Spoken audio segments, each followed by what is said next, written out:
Bahía, haberme encontrado hoy con Fede Susbieles, ¿no? Que un compañero de tantos años y verlo intendente me llenó de orgullo porque sé cuánto se peleó por recuperar este distrito y tenemos que aprovechar esta oportunidad.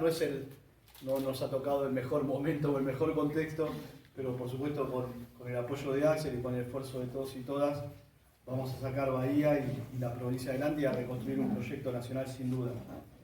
Quiero agradecer a la Unión Ferroviaria también. Para mí la Casa de los Trabajadores es un lugar sagrado. Creo que tenemos que recuperar ese respeto en el peronismo y en nuestro espacio político de aquellos lugares donde se ha construido la historia grande de nuestra patria y la dignidad. Y bueno, y agradecerle a todos y a todas porque, como decían los chicos, es imperioso que podamos charlar, debatir, que nadie se ponga nervioso, que podamos intercambiar.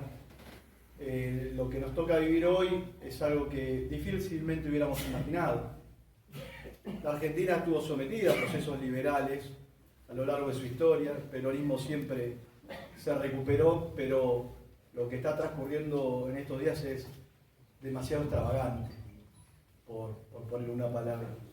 Hoy mismo creo que van a pasar cosas, ¿no? Seguramente cuando nos vayamos de acá vamos a ver por la tele y en las redes seguramente cosas sorprendentes y extrañas, pero bueno, me parece que eso tiene que llevarnos a no a martillarnos los dedos, como decía Néstor, pero sí a tener una profunda reflexión acerca de cómo un personaje de estas características pudo llegar a la presidencia.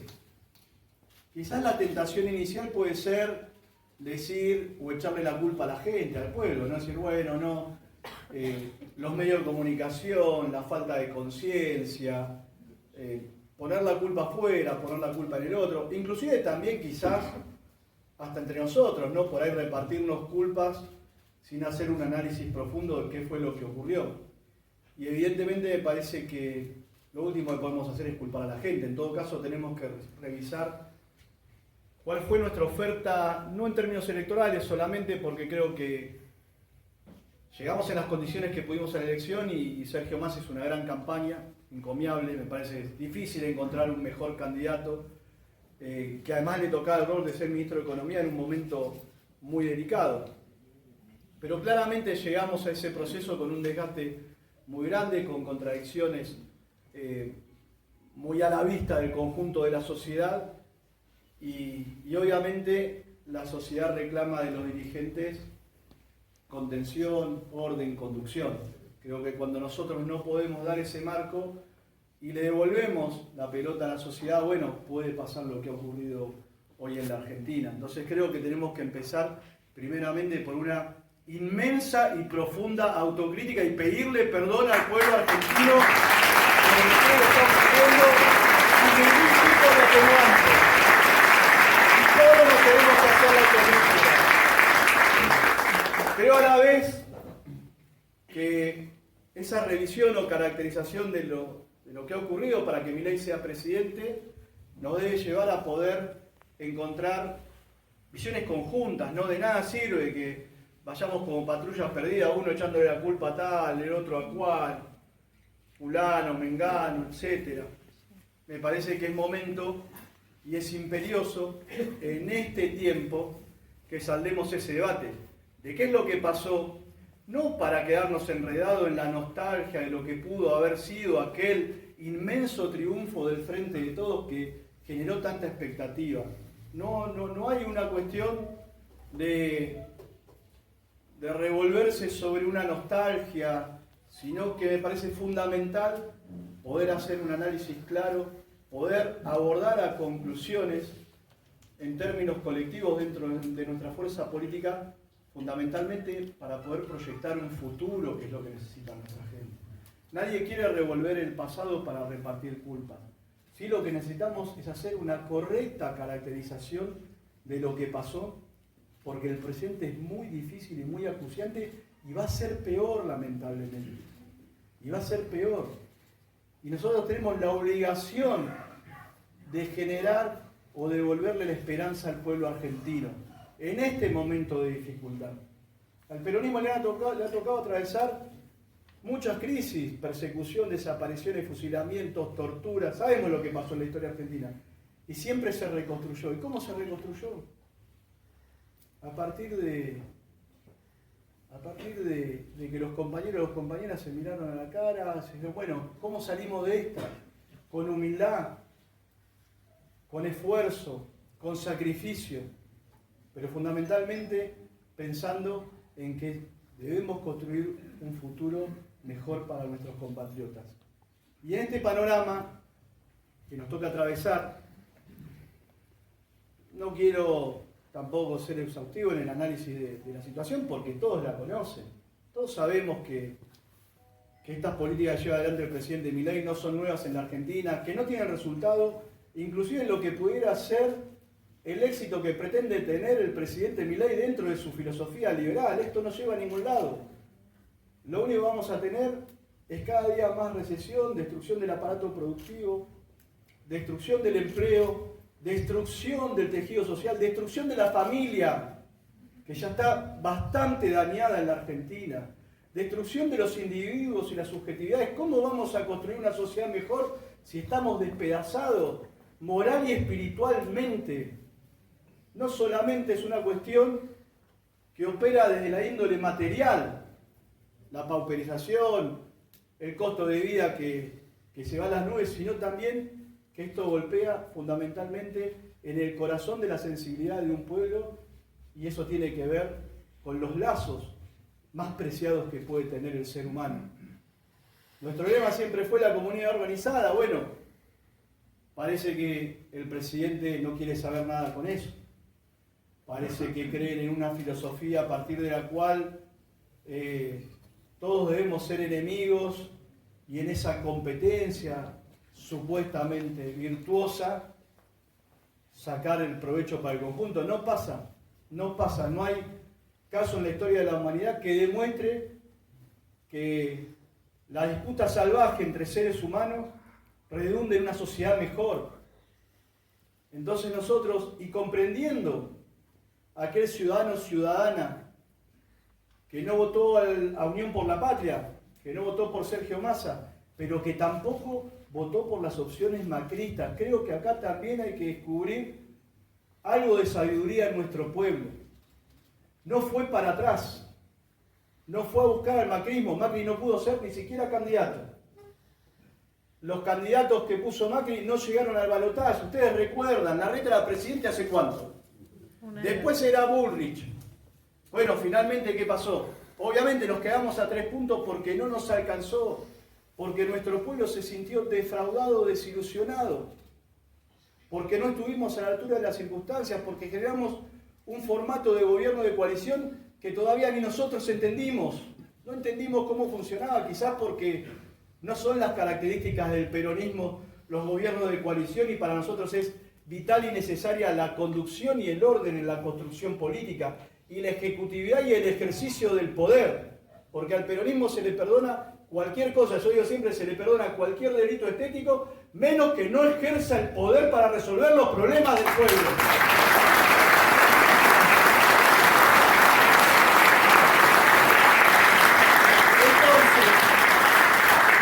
Entonces, frente a esta catástrofe que estamos viviendo, verdadera catástrofe, que tampoco nos debe deprimir ni bajonear, al contrario, creo que el peronismo siempre saca motivación de las situaciones complejas y difíciles, pero que tampoco podemos subestimar.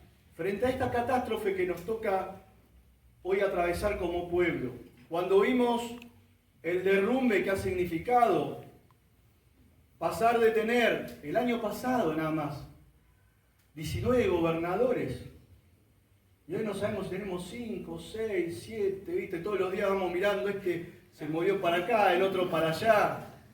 Se hace difícil. Entonces, tenemos que ir a una profunda reflexión.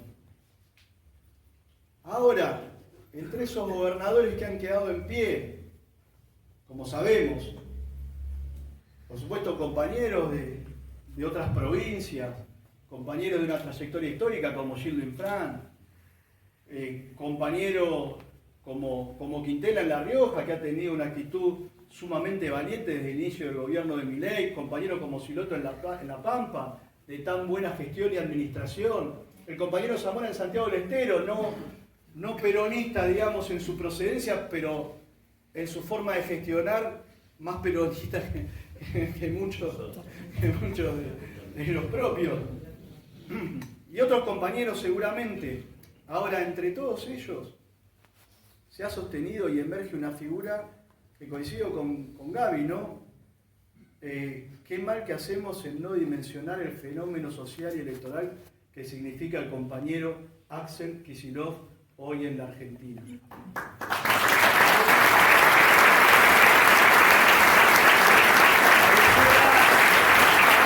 Pareciera que hacer política y defender lo que uno cree, lo que uno siente, se transforma en delito, ¿no? Dentro de nuestro espacio. No hablemos, no se puede decir, no se puede hablar, pero si reivindicás a Axel, estás en alguna cosa rara. ¿Cómo?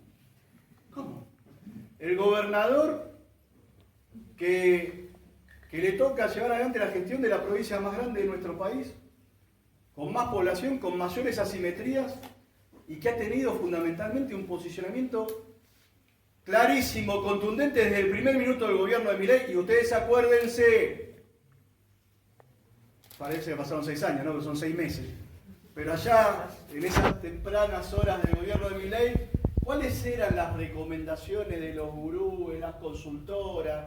Inclusive, compañeros y compañeras de nuestro espacio que le decían al gobernador: Axel, bajá, guardate, esperemos hasta marzo, a ver qué pasa, odiemos el horizonte, refugiate en la provincia, vas a necesitar a la nación. Bueno, ¿qué hizo el compañero Axel Kicillof? El 11 de diciembre, en su discurso inaugural, se paró firme frente al ajuste liberal que ya se veía venir por parte del gobierno. Sin concesiones, sin especulaciones.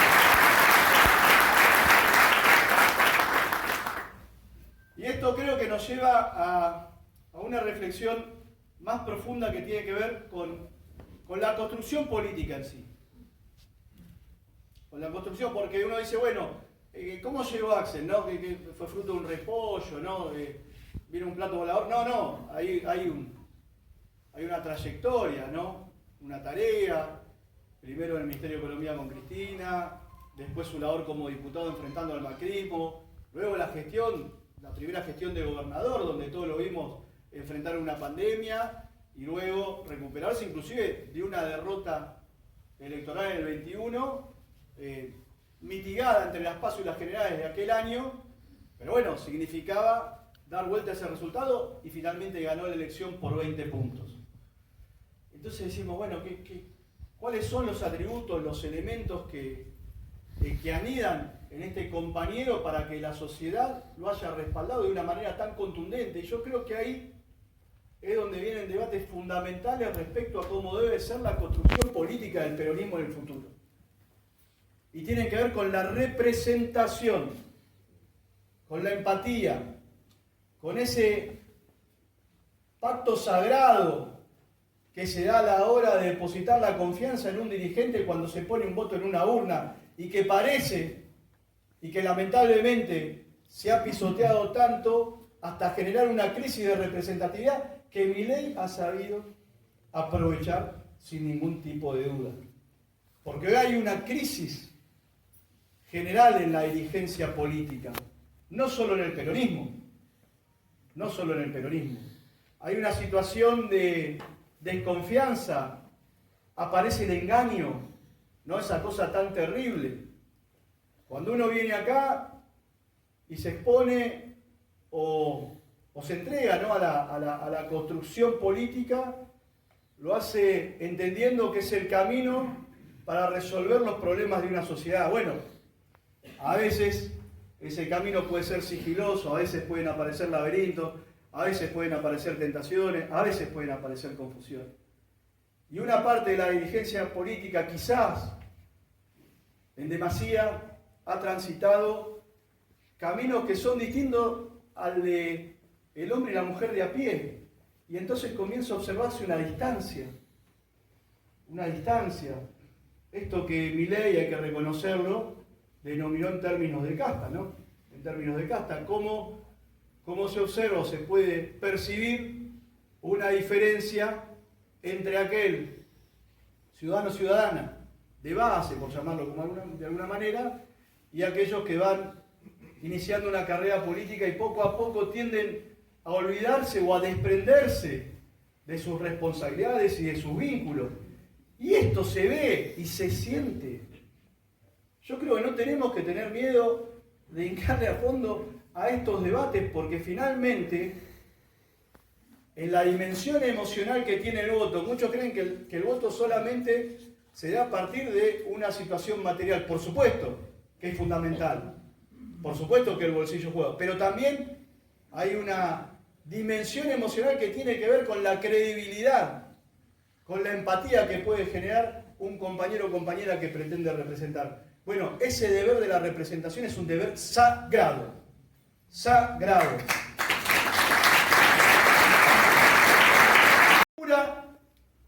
De las expectativas de nuestro compañero, nuestra compañera, de los ciudadanos, ciudadanas, pero también, cuando no estamos a la altura de lo que plantea nuestra doctrina.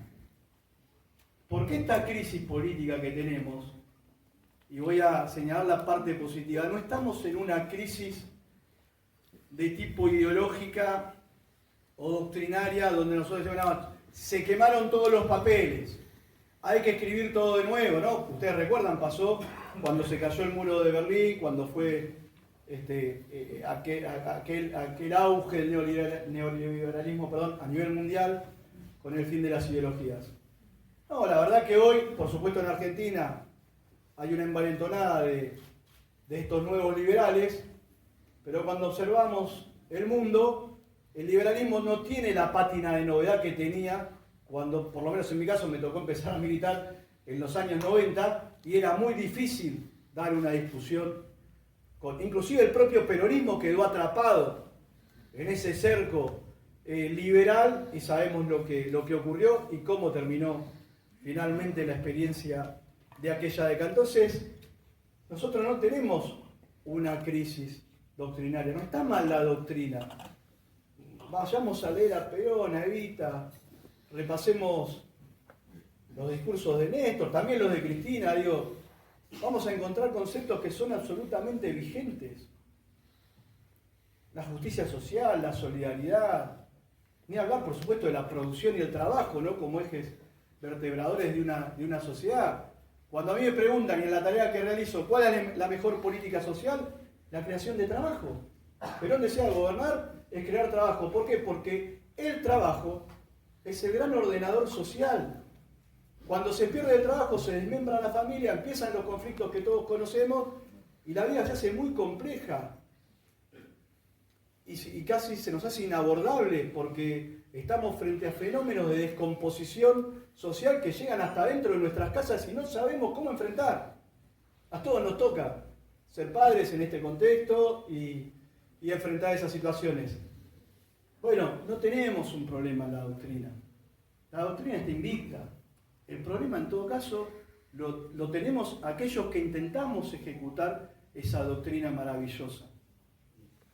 Entonces, en eso, un puntito a favor. No tenemos que reescribir todo, porque vieron que ustedes ahora vienen y nos dicen, no, ya está, ahora es con TikTok, esto y el otro, y se acabó, y chao, no, conducción política, la comunidad organizada, eso no va más, que en el tiempo no, ¿por qué?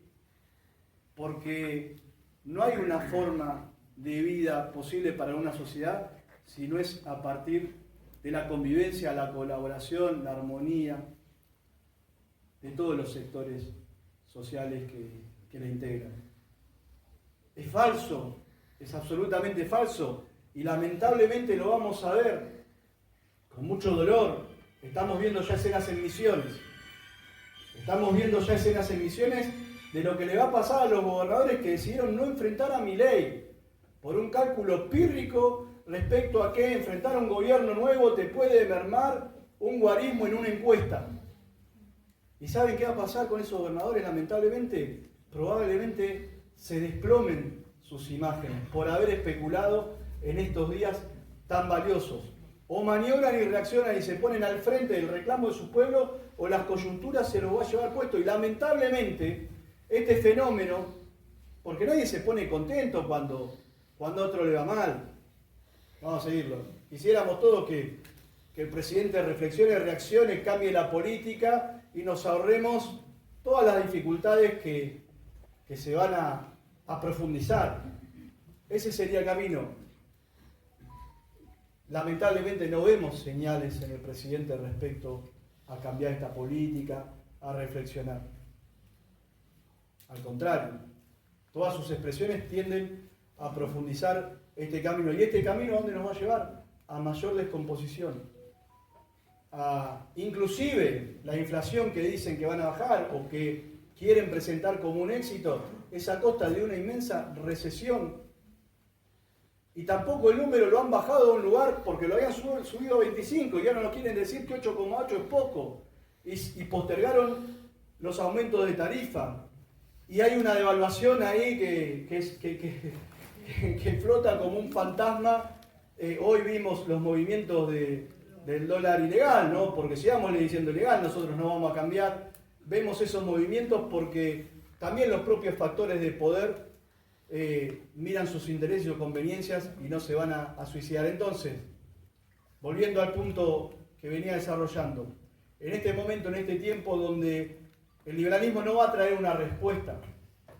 Yo sé que a veces lo vemos, Milei mide tanto, bueno, sí, pero yo me acuerdo de la Rúa también me dio un montón, ¿eh? ¿Se acuerdan ustedes de la Rúa del 2000?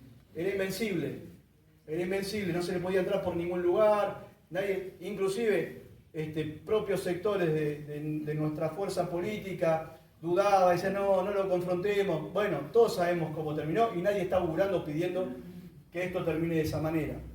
Lo que no queda claro es cómo vamos a hacer en unos meses si se profundiza esta política. Por eso acá en la provincia de Buenos Aires la decisión ha sido clara.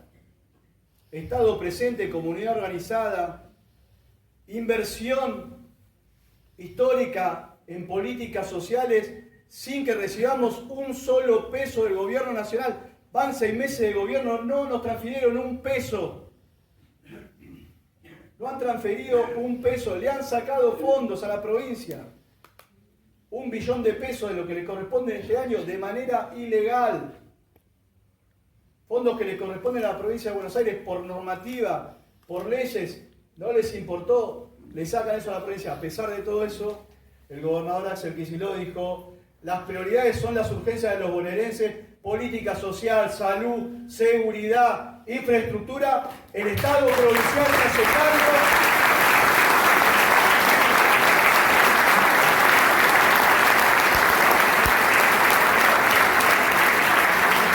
Que de ninguna manera es sin el Estado.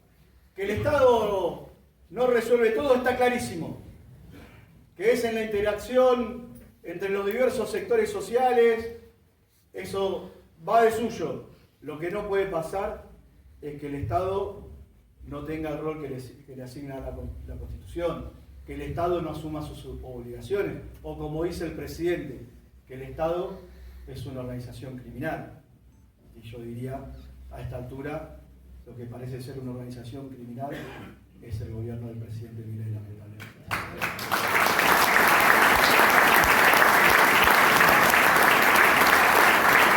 Por eso, nuestra doctrina, y siempre abiertos, ¿no?, que haya una actualización doctrinaria, lo hizo el general Perón. Para mí, Néstor y Cristina significaron una actualización doctrinaria de hecho. Tanto lío se armó con las nuevas canciones, ¿se acuerdan ustedes? ¿Y qué fueron Néstor y Cristina más que compositores de nuevas canciones de ese peronismo que había quedado olvidado, que nosotros mirábamos en la película de Leonardo Fabio, o leíamos o escuchábamos en las historias de nuestros padres, nuestros abuelos, y Néstor y Cristina lo trajeron al presente? Con todas las cosas que seguramente habría que mejorar o que se pudieron haber hecho mal. Pero el camino estaba claro. El camino estaba claro. Y hoy, compañeros, compañeras, en esta situación de crisis política, donde por un lado reafirmamos nuestras ideas, reafirmamos nuestra doctrina, decimos que hay otro elemento que es fundamental y es la organización del peronismo. La organización del peronismo es mucho más que el Partido Justicialista, porque somos un movimiento. El general Perón, saben ustedes, nunca presidió el Partido Justicialista, o el Partido Peronista como se llamó originalmente. El Partido Justicialista era el instrumento jurídico electoral que por supuesto era fundamental a la hora de resolver o dirimir las cuestiones en materia electoral, pero el movimiento siempre fue mucho más amplio y en el movimiento tenían protagonismo central, bueno, el movimiento obrero, las organizaciones libres del pueblo, las distintas ramas, los distintos sectores, porque Perón ya hablaba en aquel momento, y esto es fundamental para entender la crisis de representatividad. Ya decía en el siglo XX que los partidos políticos eran estructuras del siglo XIX y estamos en el siglo XXI.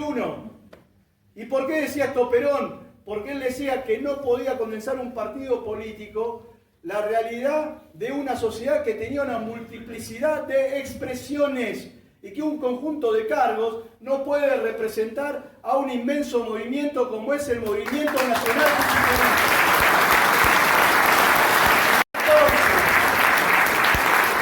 Entonces, compañeros y compañeras, más que preocuparnos por un reparto de ravioles, como se le dice, ¿viste? A los cargos, ¿no? Le dicen así.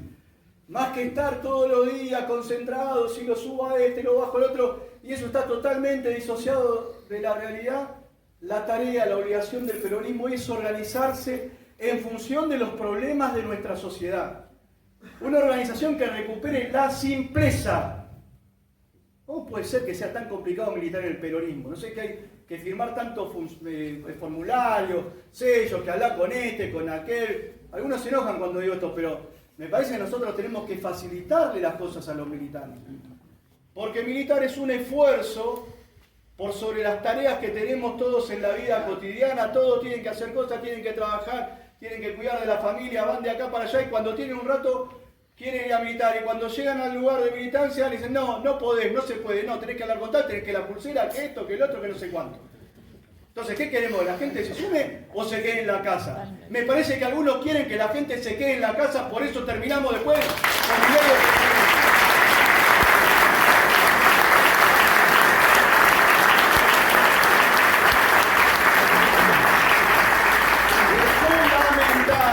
Es fundamental que el peronismo recupere sensibilidad. Sé que muchos creen que el peronista le dicen, no, el peronismo es una máquina electoral, no, la fortaleza del peronismo. Por supuesto que el peronismo es un partido de poder, sin duda, porque las cosas se transforman a partir del ejercicio del poder. Para nosotros es fundamental. Yo no creo ese peronismo testimonial que comenta la realidad. Yo quiero un peronismo que siempre esté en la casa de gobierno, la Rosada, la de la provincia, el municipio, todos los espacios de poder que pueda tener el peronismo, siempre va a ser mejor que otro sector político que está disociado de los padecimientos de la gente.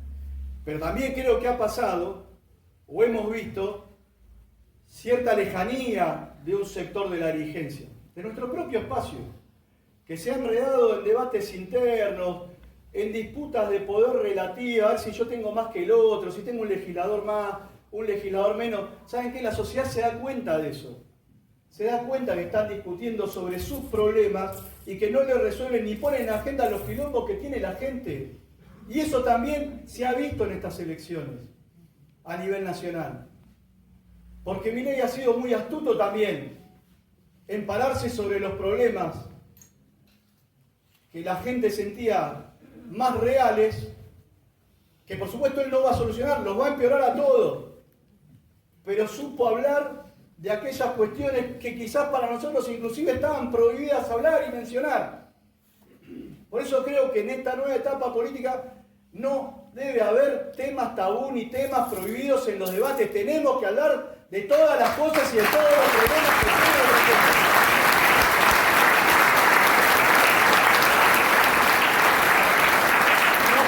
Funcionar una fuerza política con censores que dicen de qué se puede hablar y qué no se puede hablar. No puede funcionar así, porque no vamos a elaborar ni vamos a producir. Y lo peor que le puede pasar a un militante político es dejar de pensar, porque ¿saben qué pasa? En un momento te rompen tanto y decís, bueno, mejor no pienso más. Mejor no pienso más porque si pienso y después hablo me meto en un quilombo. Y lo decimos acá porque y seguramente a muchos de ustedes les ha pasado. ¿No? No puede pasar eso, no puede funcionar una fuerza política así, y menos el peronismo. Por eso, compañeros y compañeras, en esta etapa que viene, nosotros tenemos una obligación moral por lo que está atravesando nuestro pueblo, una obligación en términos históricos porque, como les decía recién, soy un convencido de que el mayor aporte que hicieron Néstor y Cristina a la historia política contemporánea fue la recuperación del peronismo. No nos enredemos en discusión peronismo, kirchnerismo, viste que quieren llevarnos... No. Acá lo importante es que la fuerza política, la idea política, la doctrina política que puede realizar al conjunto de la sociedad argentina se revitalizó en el año 2003. Y fueron 12 años maravillosos, con muchas cosas para corregir, pero sin duda los mejores junto a los años dorados de Juan Perón y Iván Perón. Ahora nosotros hoy tenemos una responsabilidad en este momento de angustia y de sufrimiento de nuestro pueblo. Nosotros no podemos dejar al peronismo en el pasado. Nosotros tenemos que pensar un peronismo en el futuro, con un nuevo proyecto nacional.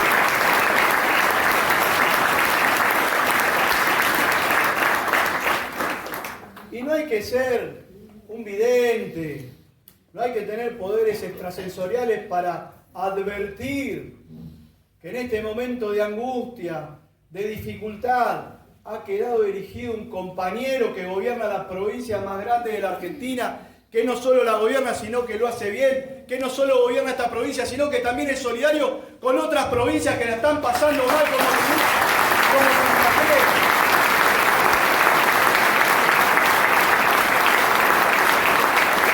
Entonces, no es un ejercicio extrasensorial decir que la posibilidad de que exista una revitalización, una reconstrucción, un renacimiento, como queramos llamar, del peronismo y un proyecto nacional de la Argentina pasa a través del compañero Axel Kicillof.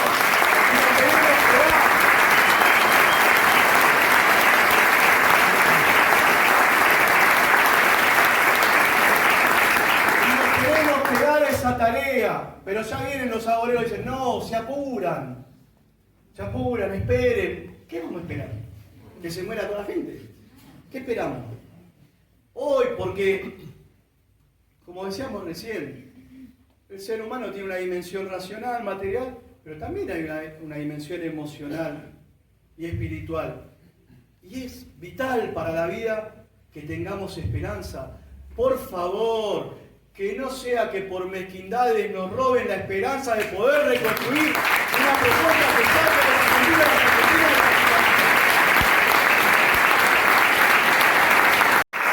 Por eso, y para ir cerrando, compañeras y compañeros, la invitación es esta.